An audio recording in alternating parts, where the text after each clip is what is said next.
এই গরমে ভারী কিছু খেতে ইচ্ছেই নেই, তখন এই আলু পটল দিয়ে যে কোনো মাছের একটা পাতলা ঝোল যদি বানিয়ে ফেলি, ভাতের সাথে খেলে মনে হবে যে না সেদিন একটা কিছু খেয়েছি।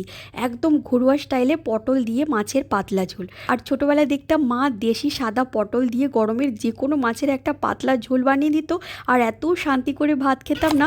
মাছে লবণ আর হলুদ মাখিয়ে রেখেছি, এদিকে একদম দেশি সাদা পটল নিয়েছি, সাথে আলুও নিয়েছি, লম্বা লম্বা করে কেটে নিয়েছি। একটা মশলার পেস্ট করেছি, আদা পেঁয়াজ শুকনো লঙ্কা জিরে ধনে পেস্ট করে নিয়েছি। কড়াইতে সর্ষের তেল গরম করে মাছগুলোকে হালকা ভেজে তুলে নিয়েছি। ওই তেলেই আলুগুলোকেও লবণ আর হলুদ দিয়ে হালকা ভেজেছি, সাথে পটলগুলোকেও কিন্তু লাল লাল করে ভেজে নিয়েছি। এবার ফোড়নে শুধু তেজপাতা দিয়েছি, তারপর মশলার পেস্টটাকে দিয়ে কষিয়েছি। একটু হলুদ আর লাল লঙ্কার গুঁড়ো দিয়ে আরও ভালো করে কষিয়ে নিয়েছি। জল দিয়েছি, ফুটে এলে কিন্তু ভাজা পটল আর মাছগুলোকে 5 থেকে 7 মিনিট মতো ফুটলেই রেডি ঝোলটা। আর ট্রাই করে দেখো, এই গরমের বাঙালির বেস্ট কমফোর্ট ফুড। তাড়াতাড়ি করে সাবস্ক্রাইব করে রেখো নেক্সট রেসিপির জন্য।